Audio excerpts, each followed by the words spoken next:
Hello बच्चों, let's read the question. Which one of the following statements is are incorrect? Question में कि कौन सा statement है जो इनमें से correct है? Four options है. A is noise causes psychological disorder in human. कि जो noise है वो cause करता है psychological disorder humans.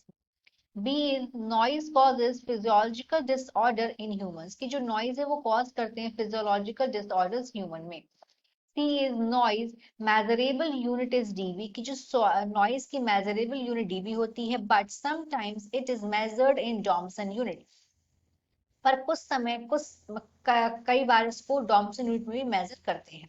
D is sound level of 150 dB में damage eardrums की जो sound level है 150 dB का जो होता है वो eardrum में damage कर सकता है. इस क्वेश्चन का की कंसेप्ट देखते हैं कि कंसेप्ट ऑफ दिस क्वेश्चन इस क्वेश्चन का की कंसेप्ट है नॉइज.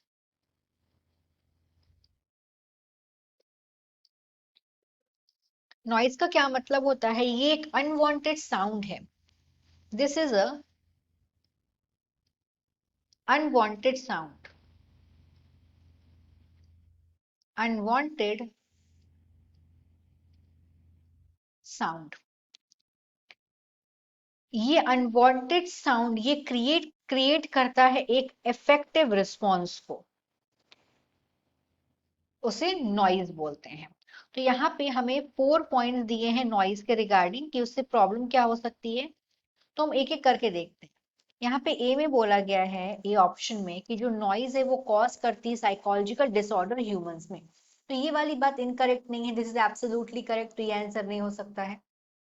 क्यों है करेक्ट ये वो देखते हैं कि क्या ऐसा साइकोलॉजिकल डिसऑर्डर हो सकता है नॉइज की वजह से. एक मिसफोनिया डिसऑर्डर है. मिस मिसोपोनिया ये एक डिसऑर्डर होता है. इस डिसऑर्डर में सर्टेन साउंड ट्रिगर्स होते हैं, इमोशनल या फिजियोलॉजिकल रिस्पॉन्स. इसमें जो अनरीजनेबल, मतलब यहाँ इसमें क्या होता है, इसको इस तरीके से डिस्क्राइब कर सकते हैं कि जो साउंड है वो पर्सन को क्रेजी कर देता है.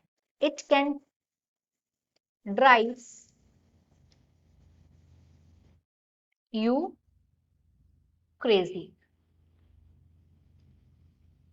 तो जो साउंड है वो साइकोलॉजिकल डिसऑर्डर भी हो सकता है. इसके रिएक्शन जो हैं, अगर रिएक्शन रेंज देखेंगे तो एंगर मतलब गुस्सा, एनोएंस, पैनिक, और समटाइम लोग ना भाग भी जाते हैं क्योंकि इससे क्या हो रहा है, साइकोलॉजिकल डिसऑर्डर हो रहा है. सेकंड में बोला गया है कि ये फिजियोलॉजिकल डिसऑर्डर भी कॉज कर रहा है noise. Yes, this is also right. ये भी इसका आंसर नहीं है. What kind of physiological disorder? Noise से. तो ज्यादा आवाज से क्या होता है, हाइपर टेंशन हो जाता है. हाइपर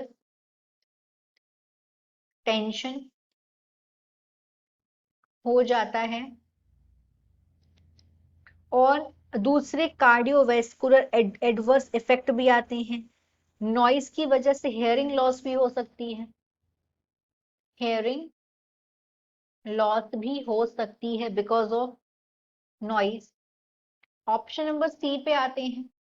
जो नॉइज है वो मेजर की जाती है डीबी में, और कई बार इसको मेजर करते हैं डॉम्सन यूनिट में. तो यहाँ पे जो डीबी वाली बात है वो तो सही है. डीबी का मतलब क्या होता है, दिस इज डेसिबल. यहाँ पे जो डीबी है इसका मतलब होता है decibel. The full form of dB is decibels.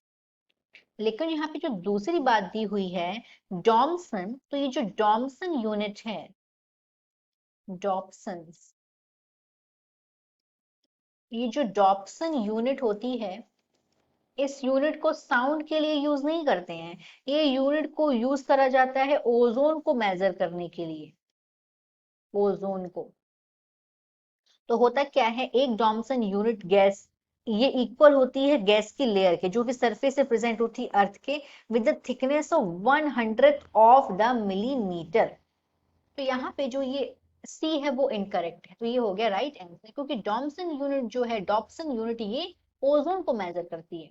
और जो यहाँ पे डी बोला गया है कि जो साउंड का लेवल है 150 डीबी से वो डैमेज कर सकता है ear drum, this is also right, तो ये इसका आंसर नहीं होगा। 150 डीबी से के जो साउंड है वो डैमेज कर सकते हैं ईयर ड्रम, और इस तरीके का साउंड कब निकलता है, जब टेक ऑफ करते हैं जेट प्लेन्स या फिर रॉकेट। सो यहाँ पे हमारा राइट आंसर हो जाएगा सी। So the final answer of this question is C. Noise measurable unit is dB, but sometimes it is measured in Dobson unit. Hope you understood it well. Best of luck.